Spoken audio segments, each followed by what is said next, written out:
Hello, good evening everyone.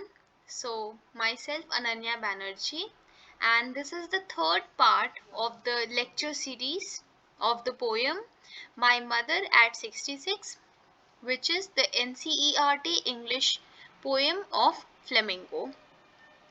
And in the first part, I have discussed about the line by line explanation of the entire poem. In the second part, I have discussed about the NCERT questions that are given for this chapter, which are very important with respect to the CBSE board questions. And the third part is regarding the poetic devices that are the figure of speeches used in the poem, which are very useful with respect to the questions that are asked in CBSE, and also with the explanation, with the understanding of the entire poem, because a poem is differentiated from a paragraph or a phrase by the use of these poetic devices only, and these are the beautifying agents of a poem. We are going to discuss about the poetic devices, that is the figure of speeches of this poem, in the third part of the video. So without wasting further time, let's begin with the third part. The first figure of speech, the first poetic device that is used in this poem is in this line that I have highlighted, uh, that is, her face ashen like that of a corpse. In this line, the poet is comparing the face of her mother to that of a corpse, which is ashen like in color. So as I've explained in the video, it is ashen like because it is grayish. Her mother is having a pale color on her face because of the aging factor, because she is getting old, and she is compared to that of a corpse, means she is lacking strength, the vitality, and she is inactive. So the poetic device that is used in this line is simile. The poetic device that is used in this line is simile.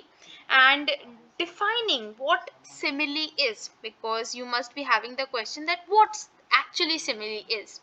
So simile is a figure of speech, is a poetic device that compares two different things using the words as or like.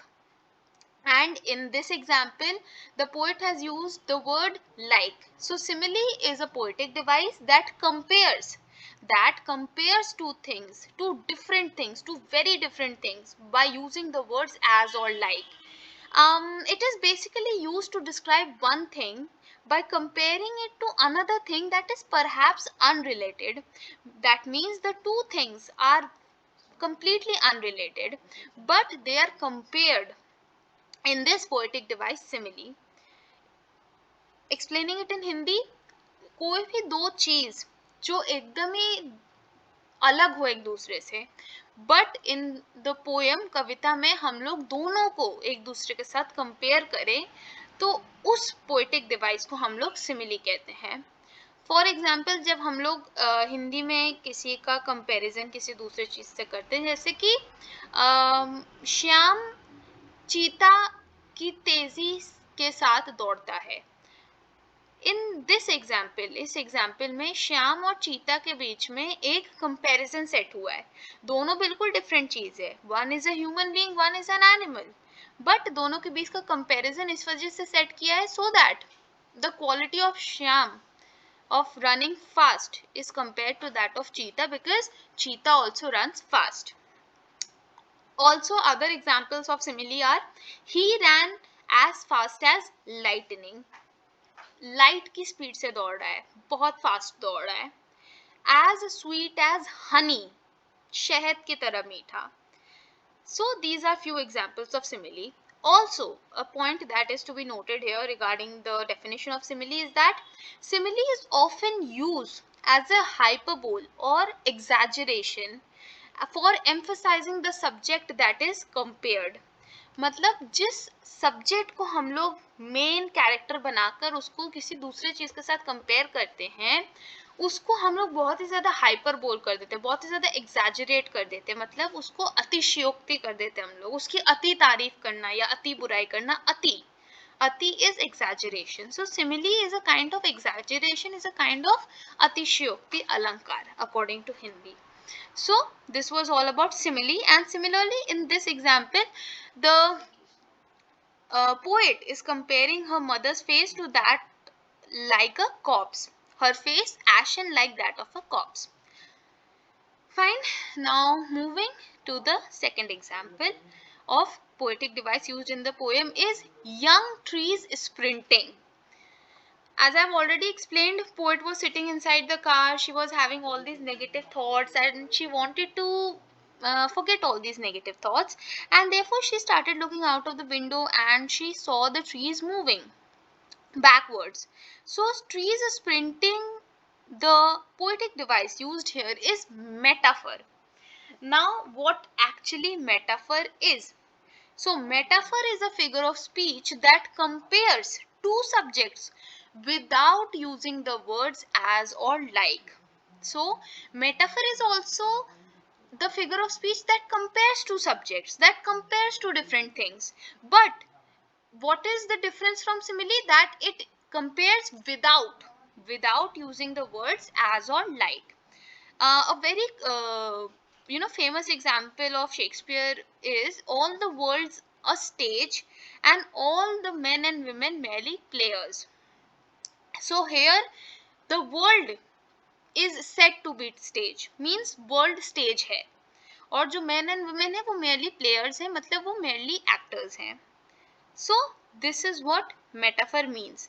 मतलब as और like के comparison के बिना जब हम लोग कह देते हैं कि नहीं सब्जेक्ट ए सब्जेक्ट बी ही है, तब हम लोग उसको मेटाफर कहते हैं. Fine enough. So also, as I have also told you, that metaphor and simile are very similar to each other and they are often confused because they both are types of comparison only. So how do we distinguish between them, like what is simile or what is metaphor? So there are two ways that it can be distinguished. First, the very easy one, that is metaphor is a figure of speech that compares two subjects without the use of like or as, whereas simile uses like or as. The first very easy distinguishing point. The second point is, while simile states one thing is like another, a metaphor asserts that one thing is the other thing. Try to understand this. Simile कहता है कि जो thing A है is like thing B, मतलब वो जो वस्तु एक है वो वस्तु दो की तरह है, is like.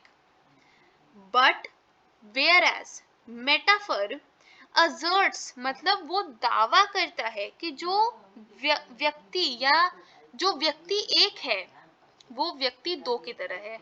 व्यक्ति in the sense thing.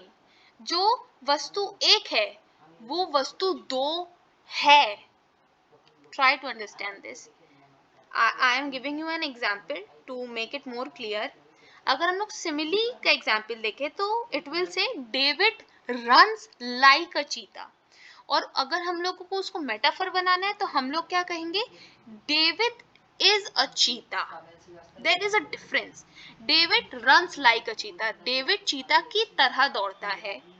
David is a चीता मेटाफर, मतलब डेविड चीता है. It only says है.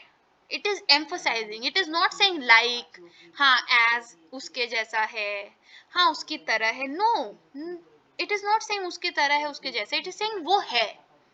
So it asserts, it forcefully asserts that thing one is actually thing two. Completed metaphor, simile, and the difference between the two. Now the third poetic device used here is the merry children spilling out of their home. In this, there are two poetic devices. Children spilling out is having two poetic devices, metaphor and imagery. Now metaphor I have already explained. Explaining you imagery. What imagery is? Very simple. अगर imagery को समझना है तो ऐसा समझो, poet को अपने poem के जरिए तुम्हारे दिमाग में एक इमेजिनेशन को पैदा करना है, तुम्हारे दिमाग में एक इमेजिनेशन को बिठाना है, तो वो अपने वर्ड्स के जरिए उस इमेजिनेशन को तुम्हारे दिमाग में बैठाएगा. दैट मीन्स अगर उसको तुम्हारे दिमाग में ये बैठाना है कि चिल्ड्रन, जो बच्चे हैं, वो अपने घर से तेजी से बाहर निकल रहे हैं एकदम फुर्ती के साथ, तो वो इसको सिंपली नहीं लिखेगा that the children are running out actively from their home. वो ये नहीं लिखेगा, वो उसको पोएटिक फॉर्म में डालने के लिए ये लिखेगा children spilling out of their homes. Spilling मतलब एकदम पानी की तरह बह रहा है, एकदम तेज से, gushes out from their home, from their source. उनको कोई नहीं रोक सकता. जब पानी फोर्सफुली बाहर निकलती है, it can not be stopped, it is having a lot of force, it is having a lot of activeness. तो इस चीज को कि चिल्ड्रन बहुत ही तेजी के साथ घर से बाहर निकल रहे हैं, उसको इमेजिन करवाने के लिए स्पीकर ने यूज किया है the word spelling. So it is having the two poetic devices, metaphor and imagery. So अगर हम लोग इंग्लिश वर्ड्स में इमेजरी को डिफाइन करें तो वो ऐसा होगा, as a literary device imagery consists of a descriptive language that can function as a way for the reader to better imagine the world of the piece of literature that the reader is reading. Imagery actually draws on 5 senses, that is taste, touch, sight, smell and sound. 3S 2T: taste, touch, sight, smell and sound. Imagery helps the reader develop a more fully realized understanding of the imaginary world that the poet has created, that the author has created. Fine enough? This is the third poetic device that is used in the poem. Now, moving ahead to the fifth poetic device, that is this one. I looked again at her, wan and pale as a late winter's moon. As a late winter's moon, simile. As a late winter's moon is simile. Not going to explain you again the meaning of simile. It's already explained. Again, simile is used here.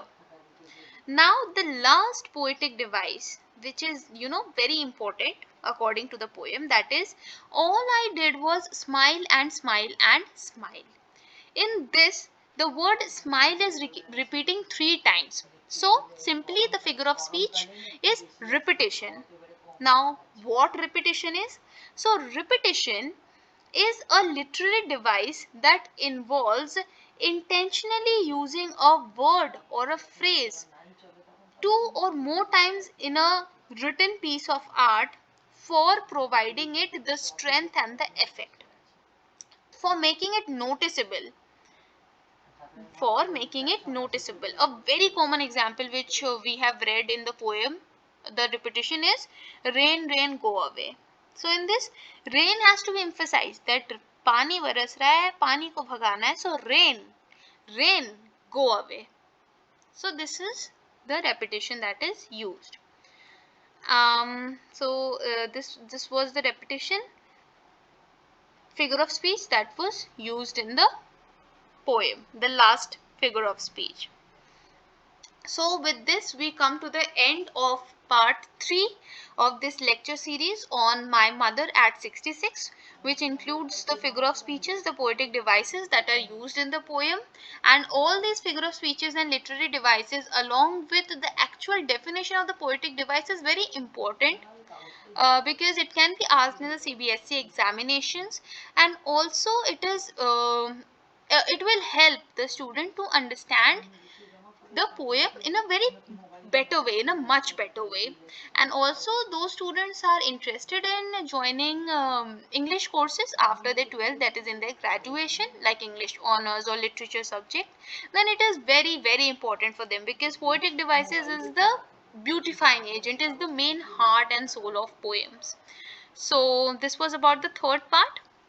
Now tomorrow I will be uploading the part 4th of and the last part of this lecture series, which will be having the mind map of the entire chapter, in a single PPT presentation form.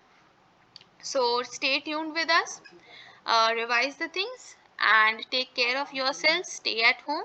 Have a great day ahead. Bye bye.